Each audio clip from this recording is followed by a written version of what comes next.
Hey, welcome back, guys. P-Valley has been nothing short of outrageous in these last couple of installments, interweaving the narrative madness with some heavy aspects of true events, most notably the George Floyd rebellion of 2020. I'm here to break it all down for one final time in typical Top 10 WTF fashion. Before we begin, be sure to hit the like button, subscribe, and bell notification to immediately receive these videos. Also, big thank you to all of my channel donors. If you'd like to be the next one, drop $1 on that Cash App for us. And lastly, a spoiler alert is now in effect for all things P-Valley. Here we go.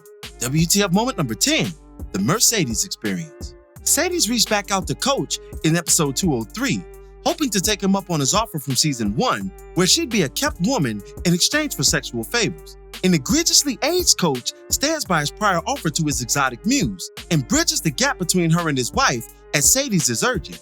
After signing the agreement papers, Sadie's puts on a show for the pair, one that inspires the eroticism in Coach's wife that would only intensify later.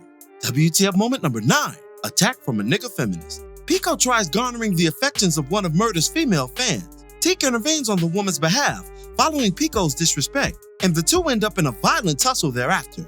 Gunshots predictably scatter the brawl-induced crowd, with Teak barely making it out following the craziness.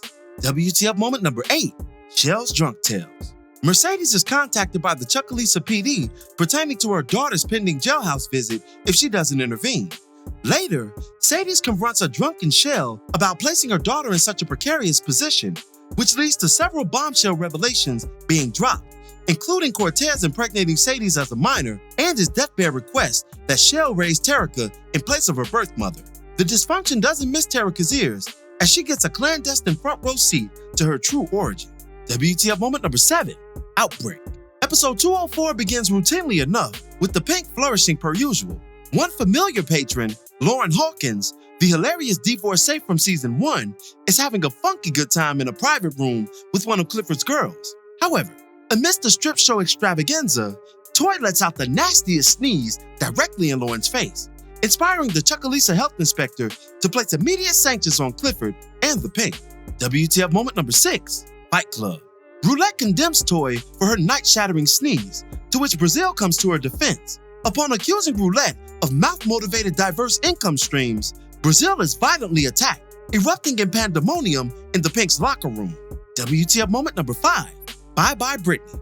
Andre returns home earlier than expected from his Chucalissa trip, only to find his wife in complete submission to another man's charms.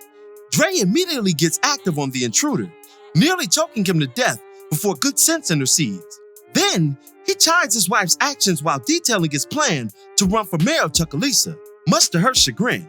This chain of events only places Andre closer to his destiny this season, to carry his late godfather's political baton. WTF moment number 4, Siamese Cats. Mercedes offers Farrah, Coach's wife, an impromptu pole class while waiting on Coach post summoning. During their fun-filled session, Farrah reveals that it was her who requested Sadie's, not the Coach. That revelation transforms into an unlikely love affair between the two women, something that's as bizarre as it was unforeseen. WTF moment number 3, Reunion from Paradise. Diamond returns to the Pink and finds himself back in the infamous Paradise Room. Seemingly reliving the traumatic events in his mind, Diamond is contacted from beyond by the outstretched hand of Montavious breaking through the now swamp-like floor. Startled by the otherworldly communication, Diamond backpedals while breathing heavily at the poltergeist. WTF moment number 2, Turn Up Gone Wrong.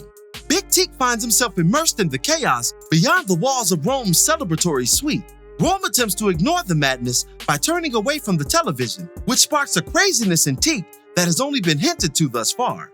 The two engage in a heated discourse that serves as a microcosm to a much larger conversation regarding police violence and its origins. The two opposing schools of thought successfully rupture the event, with Teak losing all control in the face of Gidget's taunts. And WTF moment number 1, New headquarters. Andre is met with discontent by his godfather's blood relatives, surprisingly being left his former residence in his will, a place to forever lay his crown, as stated by the late mayor.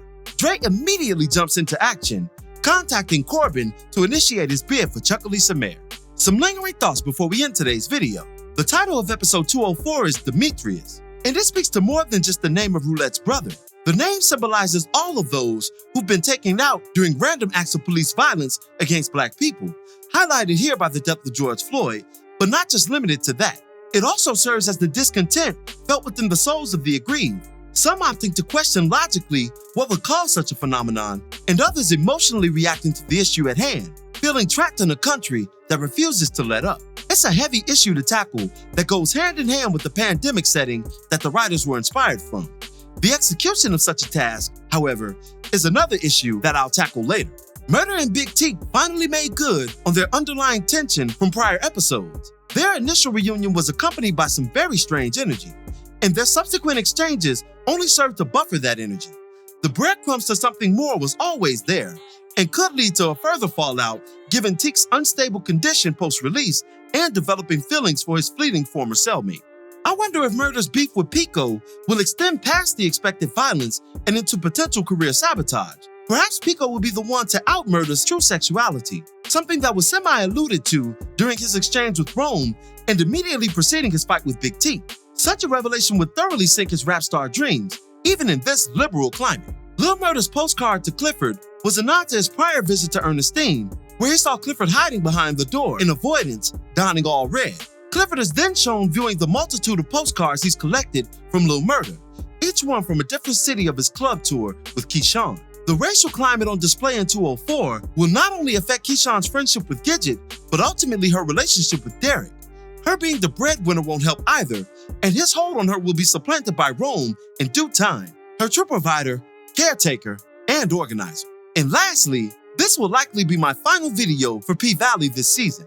Believe me guys, I tried to keep up with this sprawling narrative for the second go-round, but it's honestly leaving much to be desired, and my inspiration in it is severely lacking, which does you all zero favors. We'll be back to the power business at hand in the videos to come. There's much more to explore there still, so stay tuned. And that'll do it for this one. What were your thoughts on P-Valley's latest episodes and the second season at large? Be sure to drop me your opinions in the comments below.